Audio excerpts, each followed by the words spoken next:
if you ever look at my face very, very closely, you might notice a scar right here. It's very, very hard to see.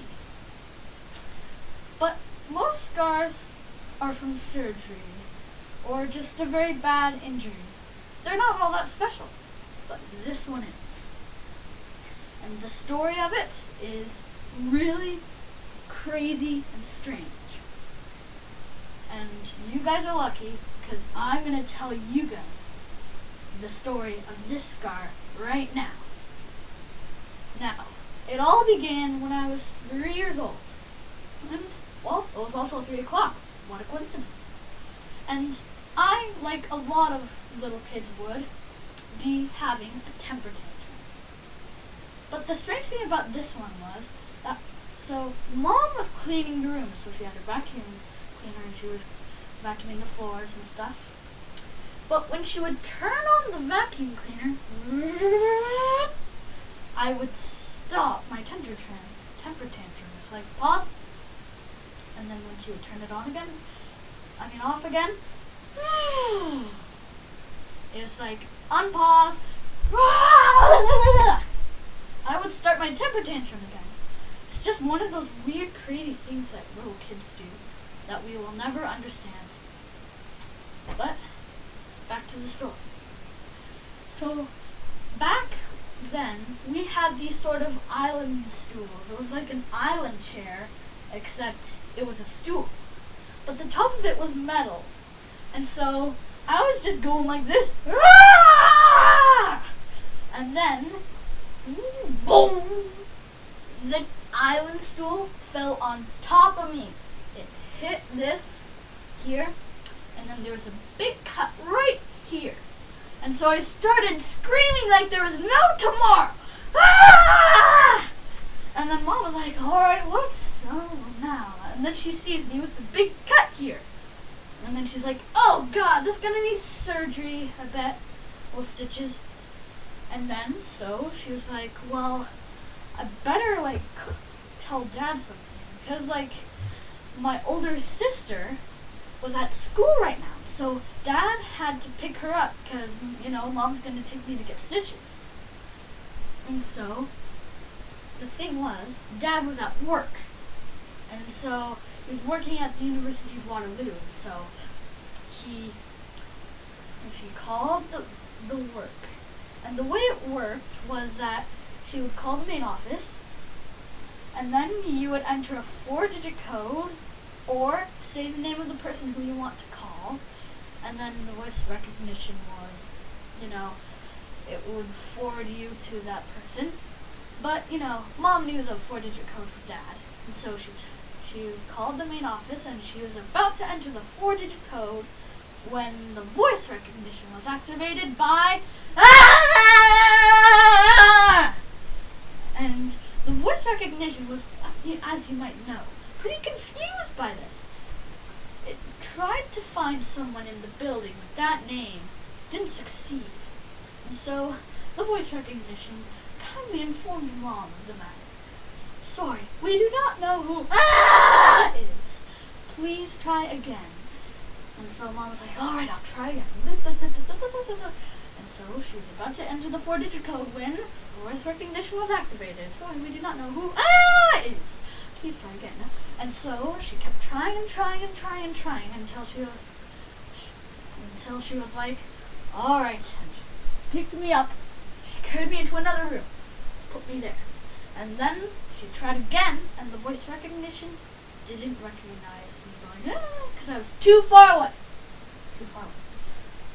But then she was like, fine. And she entered the 4-digit code, and then she was calling Dad's office. Finally. Only to find that he was not in his office. And so she had to call the secretary to go find Dad. And so she called the secretary, and the secretary went to find Dad. And so they talked on the phone, and she was like, okay, you gotta pick him up. Oh, okay. So yeah. But meanwhile, I had to get stitches. And so Mom was like, alright, I'll call the doctor first. And so she called the doctor. And I was like, sorry, we're busy now. Could you try later? I was like, oh, okay. And then she keeps trying and trying and trying. Still, sorry, we're busy. Can you call later? I was like, yeah, okay. Until 4 o'clock, when the answer is, alright, we're out of service. Please call the on-call office instead of this number or whatever. And then she was like, okay. And this is at 4 o'clock when it closes. And so she picks up the phone and calls the on-call office, and she hears, sorry, we don't open until 5 o'clock. And she's like, God, screw it, I'm driving you to the emergency room. And so she got me, and she drove me, and she drove me to the emergency room. But then, the thing about me, little kids, is that they always want Band-Aids when they get hurt. So I was like, Mom, I want a Band-Aid.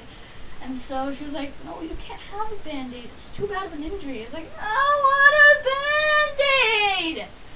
And so Mom was like, no, you can't have a Band-Aid. And I was still crying, like, I want a Band-Aid.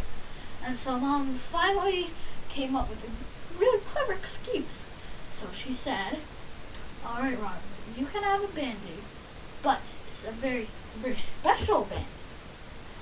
And it's so special that only a doctor can give you this Band-Aid. And so that's why we're going to the doctor. And so I was like, oh, okay. And I stopped crying like nothing happened. Another crazy thing about little kids. Anyway, so we eventually got to the emergency room. And so we started waiting our turn. Wait. And when it's finally our turn, oh no, there's a very, very bad car accident. They need the operating room right now. They need to go there right now. And so I was like, oh, okay. And so Mom was like, well, do you think we could come here, tomorrow so that we don't have to wait and it's like you won't be as busy? And so the doctor was like, no. You have to have surgery within 12 hours of the surgery. And so she was like, oh, okay, well, can we at least take a walk and, you'll, inform us when it's our turn? I was like, oh, sure, that'll be fine. And so, we took a walk around. And the thing was, Mom had to find something that I would want to eat. Because I had a big cut here. So anything I would want to eat would, hurt so much. And so she passed to Tim Hortons, and she had an idea. She said to me, Robert, do you want to have Timbits for dinner? And if you don't know what Timbits are, they're these round balls of, cake material, and they are usually a dessert, but it was the only thing she could think for me to have dinner. And I was like, oh yes! I'd love Timbits for dinner! And so, we had Timbits for dinner, and it was delicious. But then it was time for us to go, and I was asleep by now. But it wasn't night yet. And so they took me to the emergency room, operating room, and then they're like, oh, this is just perfect, he's asleep. Now this numbing needle won't hurt a bit. And then they put it in me. Ow! I wake up. And then I was like, alright, but at least you won't feel anything. And then they start doing the stitches when all of a sudden, ow! Ugh, the numbing didn't work. Then, so they had to hold me down as I was squirming about, and they can't do surgery if I'm squirming about.